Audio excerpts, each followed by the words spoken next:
আসসালামু আলাইকুম। আশা করি সবাই ভালো আছেন, সুস্থ আছেন। আপনাদেরকে একটা পোস্ট শেয়ার করেছিলাম যে পিত্তথলির পাথর মেয়েদের অনেক বেশি হয়। তো এখানে অনেকেই রিকোয়েস্ট করেছেন যে এটার কেন বেশি হয়, এটার প্রতিকার কী বা কী করা উচিত। আজকে এই বিষয় নিয়েই কথা বলবো। তো আশা করি সবাই ভিডিওটা শেয়ার করে দেবেন যাতে সবাই জানতে পারে। পিত্তথলির পাথর আসলে ইন্টারেস্টিং যে মেয়েদের বেশি হয়। দেখা যায় যে আমাদের এখন এটা এত বেশি বেড়ে গেছে যে 100 জনের মধ্যে 10 থেকে 15 জনের কিন্তু পিত্তথলির পাথর হয়। তার থেকে দেখা যায় যে মেয়েদেরই বেশি হয়। তো মেয়েদের কেন বেশি হয়, আরেকটা ইন্টারেস্টিং ইনফরমেশন হচ্ছে যারা একটু গায়ের রং ফর্সা তাদেরও কিন্তু পিত্তথলির পাথরটা বেশি হওয়ার প্রবণতা দেখা যায়। তো এটা ইন্টারেস্টিং হলেও এটাই দেখা যাচ্ছে।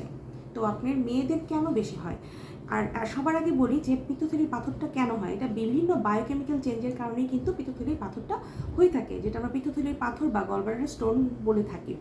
তো মেয়েদের দেখা যায় বেশি হয় কারণ হচ্ছে হরমোনজনিত কারণে কিন্তু এই ধরনের প্রবলেমগুলো বেশি দেখা যায়। এই কারণে এটা বেশি হয়। আরেকটা ব্যাপার হচ্ছে মেয়েরা জন্ম নিয়ন্ত্রণ পিল খায় দীর্ঘদিন, সেই কারণে বেশি হয়।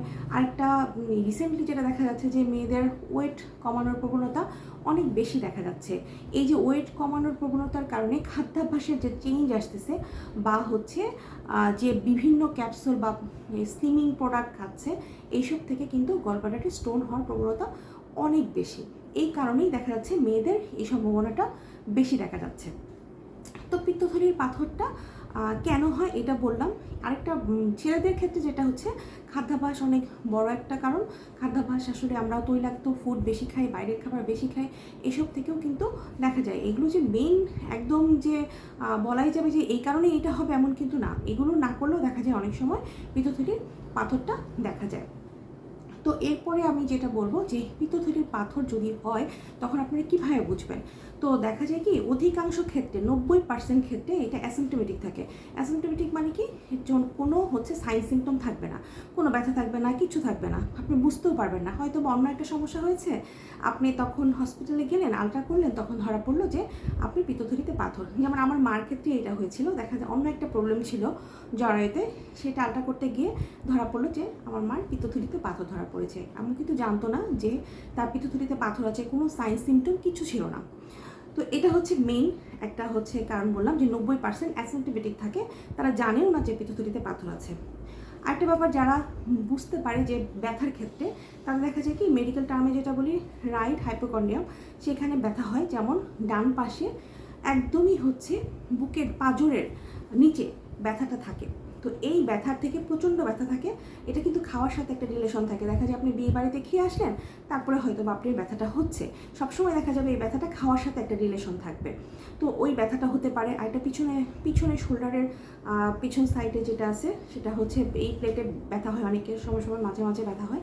আর এই ব্যথাগুলো কিন্তু রিকারেন্ট, মানে বারবার ফিরে আসে, মানে হতেই থাকে এমন না, হলো আবার ভাত ঠিক হয়ে গেল, আবার হলো ঠিক হয়ে গেল, এরকম। কারো কারো দেখা যায় যে অ্যাসিডিটির অনেক বেশি সমস্যা হয়, তখন মেডিসিন খেলে সাময়িকভাবে কমে যায়, আবার হয়। আর কারো কারো ক্ষেত্রে দেখা যায় যে অনেক বেশি পায়খানা কষা হয়, কনস্টিপেশনের প্রবলেমও কিন্তু এই পাথরের থেকে হয়ে থাকে। আরেকটা আবার ডিসপেপসিয়া, যেটাকে আমরা বলি হজমের সমস্যা। অনেকেই কমপ্লেন করেন যে ম্যাডাম আমার হজমের সমস্যা হয়, তাদের ক্ষেত্রেও কিন্তু দেখা যায় যে পিত্তথলির পাথর হয়েছে বা গলব্লাডারে স্টোন দেখা গিয়েছে। তো এই সব সিমটম থাকলে আপনারা বুঝবেন যে পিত্তথলির পাথর হয়েছে। এখন আসি পিত্তথলিতে পাথর হলে আপনারা কী করবেন। পিত্তথলিতে পাথর হলে অবশ্যই ডাক্তার কাছে যেতে হবে। অনেকেই ভাবেন যে ওষুধ খেয়ে হয়তো বা পাথরগুলো চলে যাবে, না, আসলে এটার কোনো এরকম কিন্তু কোনো ট্রিটমেন্ট নেই। এটা সার্জিক্যাল ট্রিটমেন্টেই যেতে হবে। এটা দুইভাবে অপারেশন করা হয়, একটা হচ্ছে ওপেন করে করা হয়, ওপেন কোলিসিস্টেক্টমি, আর একটা হচ্ছে ল্যাপারোস্কোপি। তো বর্তমানে হচ্ছে ল্যাপারোস্কোপিটা বেশি জনপ্রিয়, কারণ এটা ফুটো করে করা হয়, তাড়াতাড়ি পেশেন্ট রিকভার হয়ে যায়। তো অনেকের আবার ভুল ধারণা, অনেকে জিজ্ঞেস করে যে ম্যাডাম আমার স্টোনের আকারটা যদি বড় থাকে তাহলে যদি ছিদ্র করে করি তাহলে সমস্যা হবে না। না, আসলে সমস্যা হবে না ছিদ্র করে করলে। এটা স্টোনের আকারের উপর কিন্তু ডিপেন্ড করে না। আবার অনেকেই বলে আমার স্টোনগুলো তো ছোটো ছোটো, তাহলে আমাকে কেন করতে হবে, আমি যদি এখন না করি, আমি যদি পরে করি। তো দেখা যায় কি আসলে পরে করলে অনেক সময় ছোটো ছোটো যাদের স্টোন থাকে তাদের ক্ষেত্রে দেখা যায় স্টোন স্থানান্তরিত হয়ে যায়। অনেক সময় পিত্তথলির নালীতে ওই স্টোনগুলো চলে যায়, সেখান থেকে সবথেকে ভয়াবহ যেটা, সেটা প্যানক্রিয়াসের দিকে যদি চলে যায় তাহলে কিন্তু সেটা জীবনের মানে খুবই বড় একটা প্রবলেম হয়ে যেতে পারে। তো তো এগুলো নিয়ে আসলে দেরি করা উচিত না। আর স্পেশালি যাদের ডায়াবেটিক্স থাকবে তাদের কখনোই দেরি করা উচিত না। আর স্টোনের সাইজ যদি 3 সেন্টিমিটারের উপরে থাকে তাহলেও কিন্তু দেরি করা উচিত না। দেখা যায় 3 সেন্টিমিটারের উপরে থাকলে এটা অনেক সময় ক্যান্সারের ধারণ করতে পারে। এই জন্য যাদের 3 সেন্টিমিটারের উপরে থাকবে স্টোন তাদেরকে অবশ্যই অপারেশন করে ফেলতে হবে অ্যাজ সুন অ্যাজ পসিবল। তারপর আরেকটা দেখা যায় যে জন্মগতভাবে যদি হিমোলাইটিক অ্যানিমিয়া থাকে তাদের ক্ষেত্রেও কিন্তু দেরি করা যাবে না, তাদের ক্ষেত্রেও তাড়াতাড়ি অপারেশনটা করে ফেলতে হবে। এখন আসি আরেকটা কোশ্চেন অনেকেই করেন যে পিত্তথলি যদি কেটে ফেলি, মানে গলব্লাডার যদি কেটে ফেলি তাহলে কোনো সমস্যা হবে না ম্যাডাম? এখন আসলে জানতে হবে পিত্তথলির ফাংশনটা কী। পিত্তথলিটা লিভারের কাছাকাছি থাকে। আসলে মেইনলি কিন্তু পিত্ত রসটা কোথা থেকে উৎপন্ন হয়? লিভার থেকে উৎপন্ন হয়। লিভার থেকে উৎপন্ন হয়ে পিত্ত নালী দিয়ে পিত্তথলিতে আসে। এরপরে যখন আমাদের দরকার হয় ওই পিত্তথলি থেকে পিত্ত নালী দিয়ে কিন্তু যে খাবারের নালীটা আছে সেই নালীতে গিয়ে খাবারের সাথে মিশে আমাদের খাবারটা হজম করে। তো যখন আমরা গলব্লাডার পিত্তথলিটা ফেলে দিব তখন কি হয়? তখন দেখা যায় 2 মাস প্রবলেম হয়, 1-2 মাস কারো প্রবলেম হয়। তখন ওই পিত্তথলিতে আর আসবে না, লিভার থেকে সরাসরি কিন্তু খাদ্যনালীতে চলে যাবে। যখন দরকার হবে খাবারের সাথে মিশে হজম করবে। তো এই প্রক্রিয়াটা ঠিক হতে কারো 2 মাস সময় লাগে, কারো ক্ষেত্রে একটু বেশিও লাগতে পারে। তো খাবার দেখা যায় যে সময়ের সাথে সাথে এটা আস্তে আস্তে আমাদের বডির সাথে অ্যাডজাস্ট করে নেয়, এতে কোনো প্রবলেম হয় না। তো এখন আসি প্রতিকারের উপায়টা কী। প্রতিকারের উপায় হচ্ছে মেয়েদের ক্ষেত্রে যেটা বলবো, যেহেতু মেয়েদের বেশি হয়, জন্ম নিয়ন্ত্রণ পিলটা আসলে দীর্ঘদিন খাওয়া উচিত না। এটা হলো আরও অনেক অপশন আছে, সেই অপশনে আপনারা যে যাবেন আপনি গাইনোকোলজিস্টের সাথে কথা বলে অন্যান্য অপশন আপনারা নিতে পারেন।